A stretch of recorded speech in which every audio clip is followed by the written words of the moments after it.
To get back at me for being married, my boyfriend got married to his childhood sweetheart. He was beaming, his eyes full of happiness. The wedding date was the exact day I found out I was pregnant. I touched my belly and turned right around for the hospital. While I was having an abortion, he was praying for his other child to be safe and sound. But later, when he saw my flattened belly, he screamed at me like he was insane.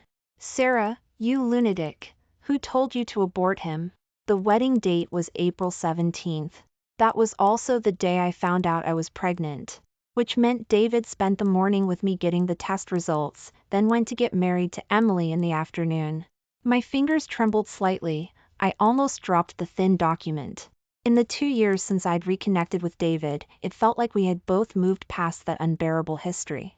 But now, it seemed I was the only one who had let go, the only one who wanted to keep loving. I wiped away tears and put the marriage certificate back. But my heart hammered uncontrollably in my chest, and with each beat, my hands twitched involuntarily. I pressed my left hand down, but it was useless. Then I pounded the desk, again and again. "Stop it!" I said, "Stop it, can't you hear me?" I screamed hysterically, tears gushing out like a spring. My heart hurt, my hand hurt, and my stomach started hurting too. I bent over, crying, and placed my hand on my cramping belly. "Be good, baby, don't make trouble. Mom's okay, Mom will protect you." 3 months pregnant, I looked forward to this child's birth every moment. I remembered the day I got the test results. David was overjoyed. He held me tightly, his words stumbling. He said he was the happiest man in the world. A beautiful wife, a lovely child. I laughed through my tears. How could I have believed him? How could I have believed he had truly forgotten the past and wanted to start over with me? "Why are your eyes red? Have you been crying again?" David bent down to change his shoes, then came over and pulled me into his arms. I took a deep breath, trying to suppress the ache in my chest, but in that instant, I smelled a faint perfume. It wasn't strong, even mixed with the smell of nicotine, but I still caught it. I was certain I wasn't mistaken. I had smelled that gardenia scent on Emily before. I closed my eyes and pushed David away. His brow furrowed, his voice laced with coldness. "Sarah, what's wrong? Or is the baby acting up?" He sounded a little helpless, his large hand gently stroking my swollen belly, as if comforting the child inside. He looked every bit the doting father, his gentle eyes making me question if that marriage certificate was fake. "David, when are we getting married?" The day I found out I was pregnant, I had suggested getting married right away so my belly wouldn't be too big for pictures later. But David said there was no rush, getting married and having a wedding reception after the baby was born would be the same. We could even take pictures with the baby then. I thought that sounded meaningful and agreed. In the past 3 months, I hadn't brought up marriage again. Today, when I did, David's eyes shifted away slightly. He sighed helplessly. "Didn't we say we'd think about all that after the baby is born? Sadie, have you forgotten again? Are pregnant women's memories not great?" David tugged at his tie and stood up. "I'm going to take a shower. Don't overthink things, we'll definitely get married." He went into the bedroom, leaving his phone on the coffee table. Soon after, messages popped up one after another, from Emmy. I held my breath, picked up the phone, and unlocked it. I scrolled up, reading each message. "Are you home? You wouldn't believe it. The baby hasn't stopped kicking since you left. Hubby, don't you think he's special, knowing his dad isn't sleeping with him, so he's unhappy? But don't worry, I'll comfort him. I'll tell him his dad loves him very much." My fingers trembled as I slowly put the phone down. Each message was like a sharp thorn, stabbing into my heart. Hubby? Baby?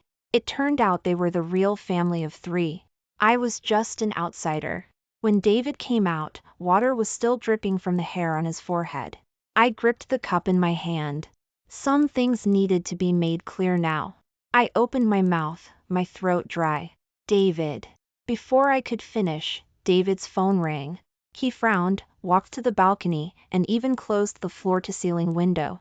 Through the glass, I saw David's brows furrow and relax, but a doting smile remained on his lips. My mouth twitched, and I lowered my gaze to hide the emotions in my eyes.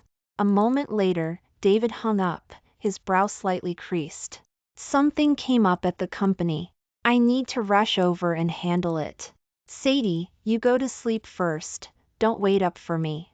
He bent down and kissed my forehead, his voice tender and affectionate. Be good, get some rest. I watched his brisk retreating figure, my heart sinking. It was almost 10 o'clock, what kind of company matter required him to go personally? And that call, I couldn't think of anyone else it could be besides Emily. Emily and David were childhood sweethearts, their feelings for each other deep. When David and I were dating, she had secretly found me and told me to stay away from him. Naturally, I refused and had a big argument with her. She got angry and left. David just waved his hand and said she had a child's temper and would be back in a couple of days. Now, because of one call from Emily, he was even lying to me. My stomach suddenly started hurting, a wave of cramps. My hands and feet turned cold, and tiny beads of sweat appeared on my forehead. I called David. The moment he answered, his voice sounded impatient. Sadie. David, my stomach hurts. Can you come back and take me to the hospital? I heard car noise on the other end. David suddenly chuckled. You get a stomach ache the moment I leave? Sadie, you really know how to make a scene even more than 2 years ago. If it really hurts, go to the hospital. I'm not a doctor, I can't cure illnesses. My breath hitched, and the next second, the line went dead. I comforted the little baby in my belly while enduring the pain and calling 911. David had changed. Compared to university, all his tenderness wore a mask. I had only just lifted a corner of that mask 2 years later. After an examination, the doctor told me my stomach ache was due to emotional distress. He looked at the empty space beside me and frowned. You came alone? Where's your husband? I pursed my lips. The word husband sounded incredibly ironic. I don't have a husband. The doctor's expression was strange for a moment. I added, can I schedule an abortion, please? The doctor shook his head, as if he had seen many like me. He wrote out a form, scheduling the surgery for 3 days later. Rest well these 3 days, don't get too emotional. Girls, you need to take care of yourselves.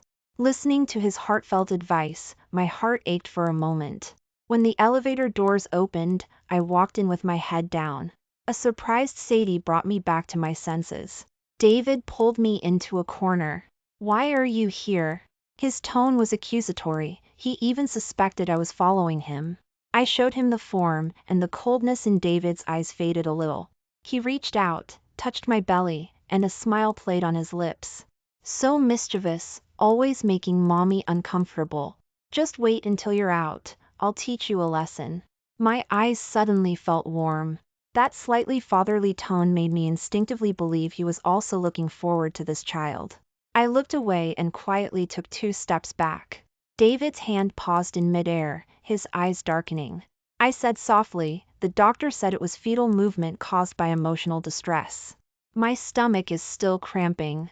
Hearing my explanation, David's expression softened. He took my hand and led me to a fancy restaurant. Poor baby. It's hard being pregnant. It's my fault for being so busy lately and not spending time with you. Let me make it up to you today, okay? David didn't explain why he was at the hospital. I didn't ask either. It was as if we had just happened to meet and then gone out for dinner. Throughout, his expression was calm, without a trace of guilt. I was cutting my steak, but my hand felt weak. When I looked up, I met David's deep eyes. Those eyes seemed to hold 10,000 years of ice.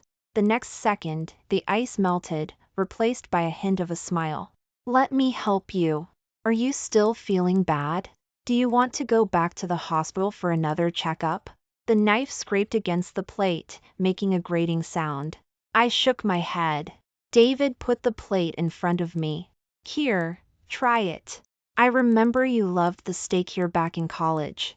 I put a piece in my mouth, but I couldn't taste the flavor from before anymore. Instead, there was a hint of bitterness. David's phone suddenly lit up. He picked it up and glanced at it, his expression softening instantly. But the next second, he put the phone down again and set it to silent. Why aren't you answering? David raised an eyebrow, his voice gentle. I'll answer after I finish eating with you. Nothing else is important. My hand tightened around the knife. How could that call not be important? It was his wife's call, the mother of his child. I ate distractedly, but David seemed quite cheerful. I could clearly feel he was in a good mood. Was it because he was enjoying the process of getting back at me?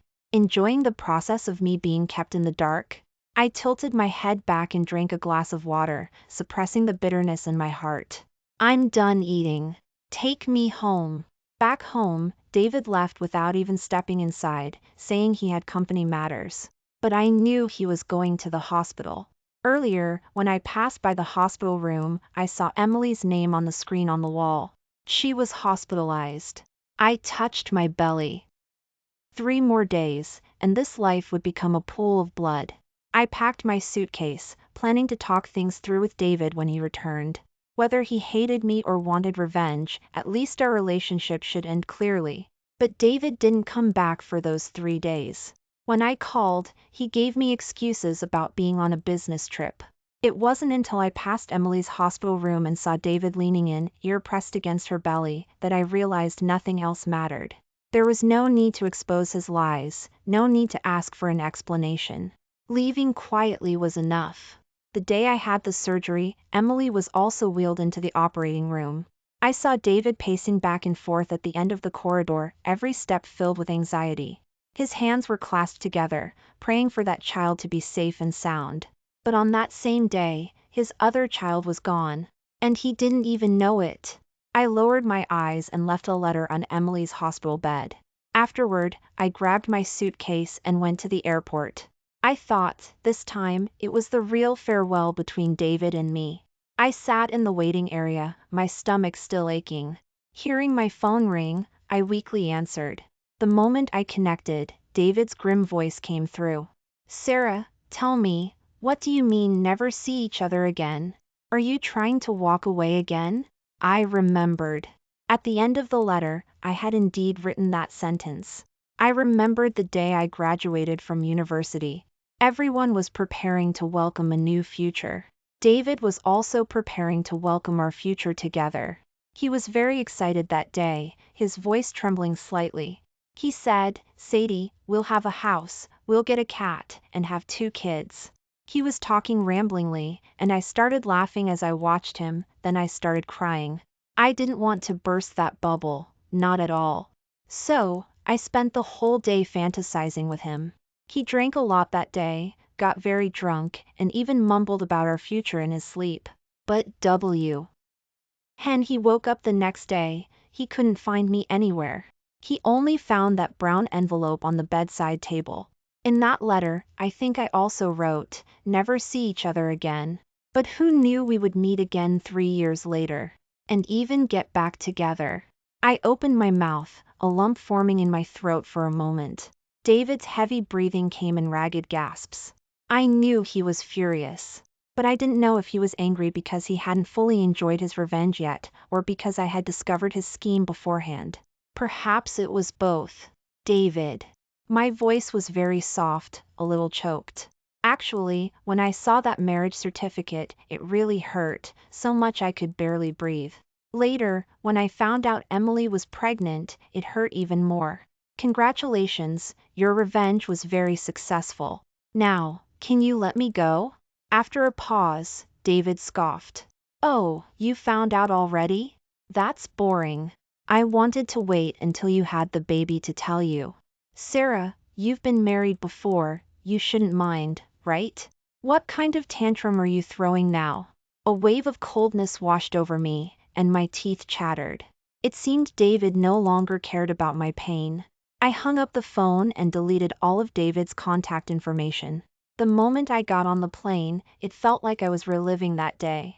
The only difference was, this time I was leaving covered in wounds, making a pathetic exit.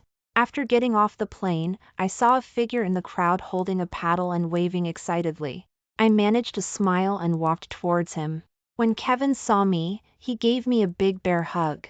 Sis, you're finally back, I missed you so much. I winced in pain and quickly patted his shoulder. Easy there, I just had surgery. Kevin's eyes widened in shock. Surgery? What happened, sis? Is it serious? I shook my head. It's not serious. Kevin talked a lot, chattering nonstop the whole way. Sis, did David not come back with you? 2 years ago, when David and I reconnected, I had excitedly video called Kevin and told him everything. Kevin was clearly very sleepy but still stayed up to listen to me finish. Sis, if you still love each other, then be together. You missed each other once, you can't miss each other again. I nodded excitedly, even imagining several possible outcomes. What if David didn't love me anymore? What should I do then? If he was single, I would pursue him. If he had a girlfriend, I would back off. But before I could make a move, David had already sent me signals to get back together. He spoke sincerely, his eyes full of tenderness and affection. I was flustered, my heart was touched, and I didn't even bother to question the truth. I just got back together with him. 2 years together, and it was all a huge lie. The car slowly came to a stop. I snapped back to reality, looking at the familiar buildings outside the window, a lump in my chest. I unbuckled my seatbelt, but Kevin didn't move. He reached out and pointed to my eyes. Sis, you're crying again. I instinctively touched the corner of my eye. Kevin suddenly hugged me tightly. Sis, were you wronged? Did that David bully you? His eyes were full of concern, his voice tinged with anger. I patted his shoulder. No. Let's get out, Mom must be worried. I hadn't been home for 2 years. Stepping back inside, I no longer had the same spirit I had 2 years ago. My mom looked at my pale face, her heart full of pain. You've been away for 2 years, how did you get yourself into this state? Sadie, you've suffered. I shook my head, trying to force a smile to comfort my mom, but the smile was uglier than crying. Outside, I was an adult. But at home, I was still my mom's child. I hugged my mom, seeking protection and comfort like I did when I was little. My mom stroked my back, again and again. She didn't press me for answers, and I didn't explain why I hadn't come home for 2 years. My family still thought I'd only had a minor surgery. After half a month of rest at home, my body gradually recovered. But my heart remained heavy. Kevin was afraid I was getting depressed and dragged me out by force. Sis, you can't stay cooped up at home all day, you'll really get sick. I'm the pillar of the family now. If anything's bothering you, tell me, I'll definitely be on your side. Kevin was always sensitive. Although I hadn't said much, he had guessed most of it. I managed to smile and let him take me to get a haircut and put on some makeup. With bright eyes and red lips, I no longer looked the least bit gloomy. Kevin took me to an auction house. He squeezed my hand and smiled. Sis, just bid on whatever you like, I'll buy it for you. I forced a smile. Okay, I won't be polite. The auction items were dazzling. I saw a ring, said to have been passed down from some country's princess. I was eager to get my hands on it. I ended up bidding something worth 20 million up to 80 million. I excitedly squeezed my fingertips. The next second, a low voice suddenly sounded. 100 million. Everyone gasped. My expression froze, my mind blank. That voice was incredibly familiar. I had thought we would never see each other again, but I ran into him so soon. My heart skipped a beat, and I felt his intense gaze. Kevin looked back and said crossly, Sis, keep going, don't mind him. Seeing that I wasn't moving, Kevin raised his paddle. I reached out and tugged his sleeve. Forget it, let's go. I pulled Kevin up and walked past David, pretending to be calm. As I passed him, a large hand suddenly grabbed my wrist. I felt like I was haunted, and yanked it away.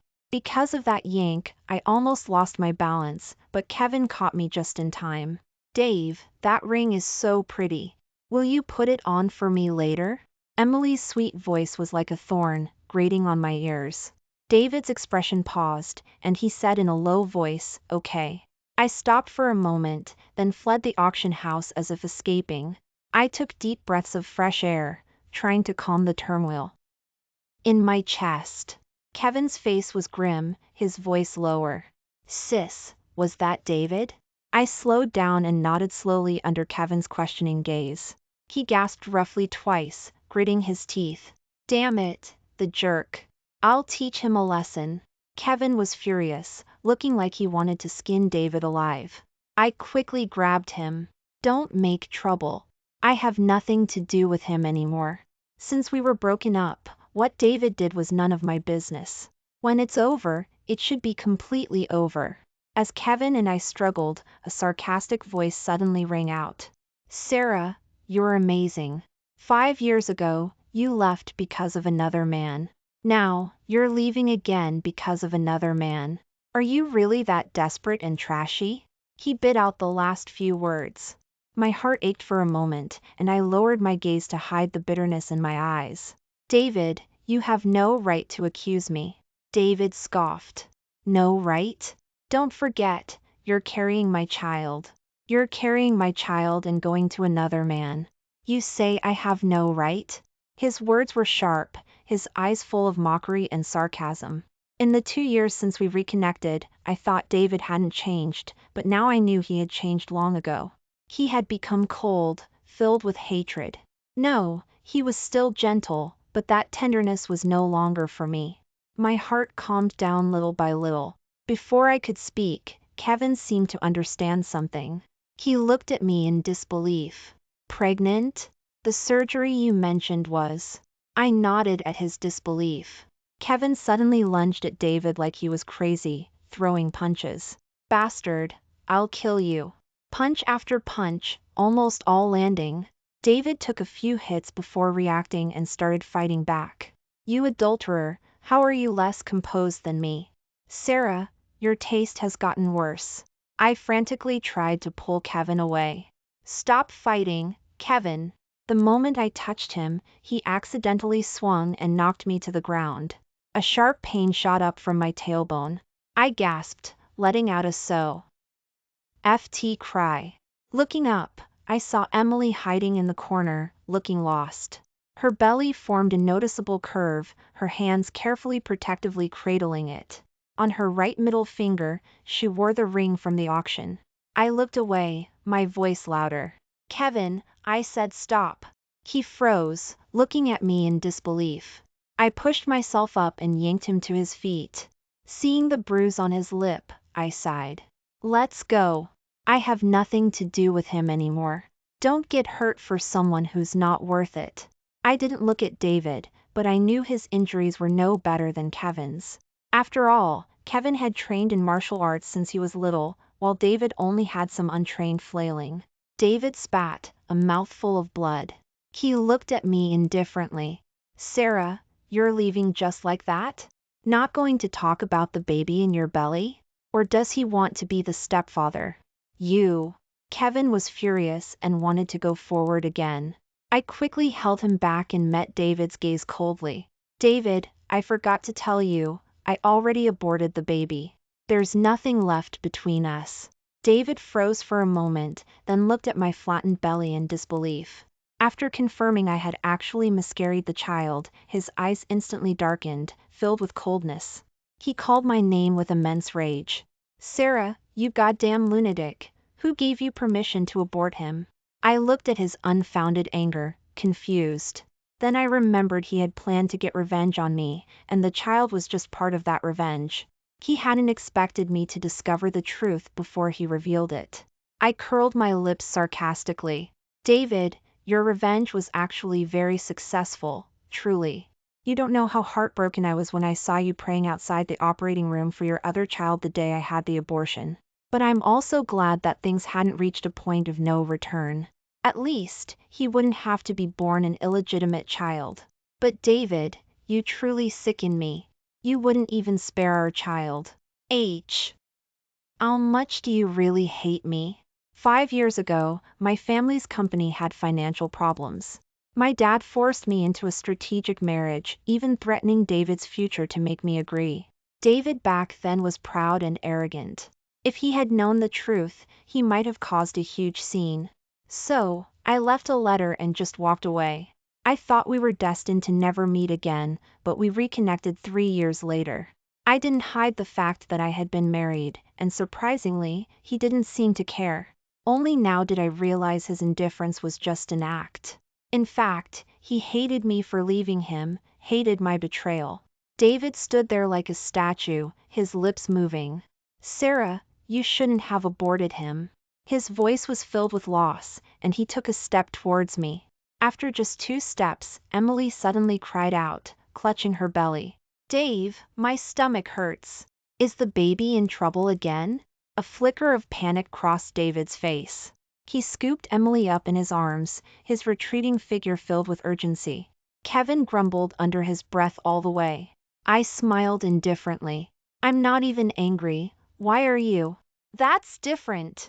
Sis, if you had told me sooner, I definitely would have beaten him until he couldn't get up. But it's also my fault. If I were older than you, back then, Dad wouldn't have pushed you into a marriage alliance with Robert. I looked out the window, and Kevin's voice softened. The company was in too much trouble back then, and a strategic marriage with the Roberts family was the best option. Later, the company recovered, and Robert truly gained control of the Roberts family. Our marriage, which had only been in name, finally ended. Oh, right, sis, there's a gala tomorrow. You should come too. Don't stay cooped up at home all day. Dad's gone now. If you keep this up, Mom will be sad. I nodded and agreed to attend the gala. I hadn't attended this kind of event in 2 years. Stepping back into such a place, I found I couldn't be as effortless as I said to be. I stood beside Kevin, acting as a figurehead, watching him navigate the various interactions with ease. I smiled, feeling somewhat relieved. Kevin was 6 years younger than me. When the company crisis happened, he wasn't even an adult yet.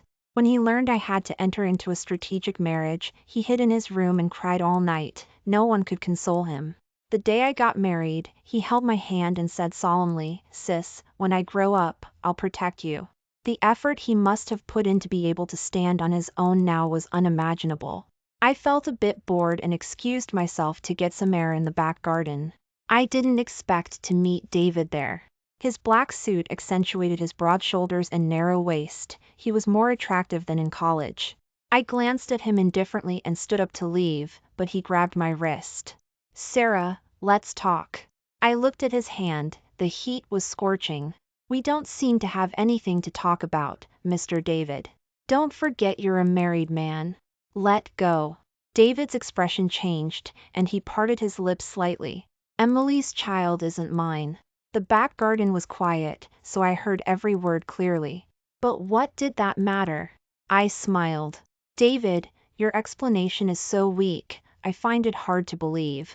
His eyelashes fluttered. The mockery and calculation from before were gone, replaced by a hint of bitterness.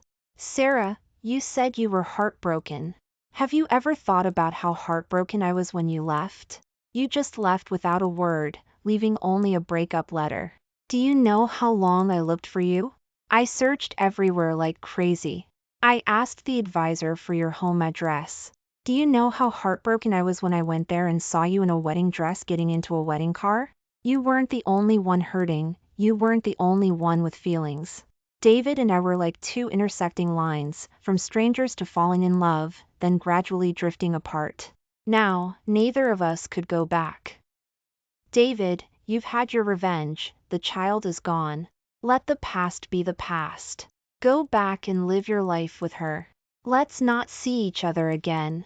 This relationship couldn't be blamed on anyone, it was just cruel fate. Suddenly, a human wall pressed against my back. David held my waist tightly, his low voice at my ear. I thought I could forget the past, that I wouldn't be entangled with you anymore, but I lasted half a month. Sarah, I realized I can't. I can't forget you. Emily's child isn't mine. I can sort out the marriage certificate too. I'm not being stubborn anymore. I'll divorce her right away. Then, we can have a good life together, okay? His pleas struck me word by word, but I no longer felt the flutter in my heart I had 2 years ago.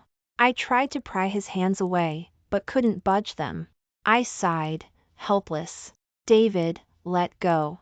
No, Don't. His voice was filled with panic. I closed my eyes. Suddenly, someone walked towards us. Miss Sarah? Robert had one hand in his pocket. Behind his gold-rimmed glasses, his eyes were playful. Taking advantage of David's momentary lapse, I quickly pulled away from his embrace and hurried towards Robert. Perhaps because we had worked together for 3 years, Robert instinctively shielded me. David looked displeased. Sadie, who is he? Robert chuckled lightly. Me? Miss Sarah's ex-husband, Robert. David's expression darkened further, gritting out the word ex-husband. He held out his hand to me. Sadie, come here. I shook my head. David, I've made myself clear. It doesn't matter if the child in Emily's belly is yours or not, or if you only got married to her out of spite. None of that is important anymore. There's no need for us to continue. David opened his mouth, wanting to say something more. But Robert cut him off first. Mr. David, I think Sadie has made herself very clear. It wouldn't look good if you keep bothering her. Goodbye. I followed Robert to the lounge. Kevin was there too, along with an unfamiliar woman. The woman had a refined appearance. Her white dress made her look gentle and elegant. She raised her hand. Miss Sarah. I was surprised. Robert took her hand and gently rubbed it, smiling faintly. Let me introduce you. My girlfriend, Claire. I finally understood. Robert had a true love in his heart named Claire. When we had our strategic marriage, he had told me we were just partners and there would be no actual relationship. Once he took control of the Roberts family, we would divorce. Of course, he wouldn't stop helping Sarah's family. And everything he did was just to be openly with Claire. I asked Claire, aren't you suspicious of him or angry with him? After all, he was married. Claire smiled. Yes, I was angry. He didn't tell me anything and faced it all alone. Of course I was angry. But I'm not angry now. I know everything he did was for me, and your marriage was just a partnership. Besides, he knelt outside my door for 3 days. If I were still angry, I'd only be hurting myself. I smiled knowingly, envying her rationality and grace. Kevin grinned. Robert is the one who's useful. He brought Sis back smoothly. If I had gone, there would have been a fight for sure. It turned out Kevin had asked Robert to go to the back garden. The gala wasn't over yet, but I didn't want to stay any longer. Kevin frowned. Sis, I have another dinner. Should I have someone take you back first? No need, I'll just get a taxi. You go ahead. I pulled open the lounge door and almost ran into a human wall. David stood straight at the door, like a statue. His expression was strange, I couldn't quite figure it out. I said flatly, move. You're blocking my way. Why didn't you tell me? His low voice sounded above my head. I paused for a few seconds, then understood what he meant. I didn't tell him back then because I was afraid he would make a scene. I didn't tell him later because he didn't seem to care that I had been married, so I didn't think an explanation was necessary. I took a deep breath and stopped Kevin, who looked ready to explode. Kevin, don't you have a dinner? Go on, I'll handle this myself. He hesitated for a long time. I looked at Robert. 3 years of working together meant we understood each other with just a look, without needing words. After they all left, only David and I remained in the lounge. He closed the door, then suddenly pulled me into a hug. I'm sorry, Sarah, I'm sorry. His voice was tinged with tears, losing its usual cold composure. Sarah, hate me, blame me, but please, don't leave me? When it came to feelings, no one was truly to blame. My fingers trembled slightly as I slowly placed my hand on David's. He stiffened for a moment, his expression turning to surprise and then joy. The next second, I gently pushed him away. I'm sorry, I don't love you anymore. If I hadn't found that marriage certificate, I would have given birth to that child with anticipation. At that time, David might have looked down on me, then delivered a fatal blow. I would have become the other woman everyone scorned. My child would have become a despised illegitimate child. If it had come to that, I would have been completely defenseless. and David would never have shown mercy. That was too terrifying. I was thankful I found out in time. David's eyes were bloodshot. He shook his head, his face full of pain. Sadie, give me another chance. I'll handle everything. I won't care about anyone else anymore. Let's start over. I'll marry you, get married to you. David spoke excitedly. Suddenly, there was a commotion outside the door. This is it. Miss Sarah is inside, and my husband is inside too. The door was slammed open, and then many people with cameras squeezed in. Flashbulbs popped like raindrops. Miss Sarah, someone said you were knowingly being the other woman. Can you explain? Miss Sarah, we heard you had an abortion. Was the child Mr. David's? Miss Sarah. Miss Sarah. The repeated calls of M.S. Sarah and the flashing lights made me dizzy. Out of the corner of my eye, I saw Emily's lips curved in a malicious smile, tears welling up in her eyes. David and I have a marriage certificate. And I'm 3 months pregnant. Sarah is the other woman. She's the mistress. Who says she's the other woman? Put down your cameras. Can you take responsibility if something happens? David's voice was cold as he pulled me tightly behind him. My stomach ached for a moment. Even after just half a month, that cramping pain still flared up occasionally. I stepped out from behind him and coldly scanned the crowd. The reporters' faces were like gaping maws, ready to devour me. David nervously grabbed my hand. Sadie, don't be afraid, I'll handle this. Stay behind me. Dave, I'm your wife. Why are you protecting this woman? Have you forgotten, we're married? I curled my lips in a sarcastic smile, looking at the coldness and impatience in David's eyes. They were married, it was a fact that couldn't be changed. Miss Sarah, does your silence mean you admit it? Are you really the other woman? What about your child? Why didn't you have it? Were you going to have an illegitimate child? I coldly retorted the reporter. I didn't care about David's expression at the moment.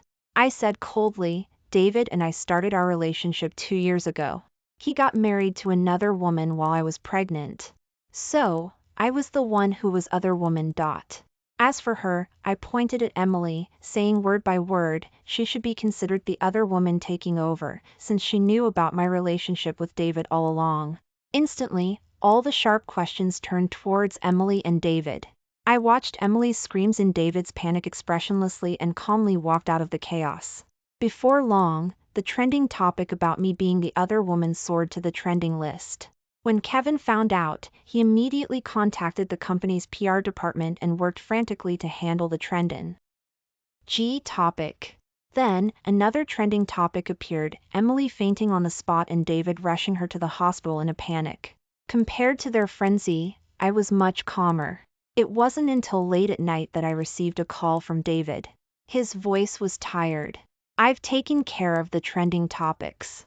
Sadie, I'll give you an explanation for this. Wait for me. All right. I hope you don't make me wait too long. I wasn't a benevolent person. Emily had brought the reporters, making me the target of a trending topic. Of course, I wouldn't let her off either. So, when Kevin investigated her relationship with David and posted it online, I didn't stop him. He even found out Emily had a regular partner. That child was also his. As soon as these revelations were posted, the trending topic about me faded significantly. A few days later, I received another call from David. His voice was low, and there was some noise on the other end. Sadie, I've talked things through with Emily. We've signed the papers for divorce. I've also handled the online stuff. We can't be together. I quickly cut him off. Just a few hours earlier, Emily had called me, venting her anger. She blamed me for losing David. She screamed hysterically, Sarah, I finally got together with David. Why are you stirring up trouble? If you left him, please stay away. Can you stop interfering with our lives? David only got married to you to get revenge on me. I stated the facts calmly. But Emily didn't care at all. So what? I'm willing to be used by him. As long as you don't know anything, he'll always be my husband. Emily was crazy. She was really going all out for David. I couldn't be bothered to argue with her, and my disgust for David deepened. The trending topic about Emily being the other woman stayed on the list, and David didn't seem to care. He stood outside my doorstep for several days but was refused entry. That day, it started pouring rain. David still stood there, straight and still in the rye. And I looked at the dark sky outside, closed the window, and asked the housekeeper to take out an umbrella and a keychain. That keychain was the token of love David had given me. He was a poor student back then, with only $1,200 a month for living expenses. That keychain cost $50, but I liked it, and he bought it without hesitation. That was the day I decided he was the one. The moment the door opened, David's lifeless eyes suddenly lit up. But when he saw the keychain, his expression turned back to lifelessness. She still won't forgive me. I should have known. There's no going back. I hid behind the curtains, watching David walk away, steps heavy with despair, holding that keychain. His figure gradually disappeared into the rain. I didn't know if the fog blurred him, or if he walked into the fog. Later, I never saw him again.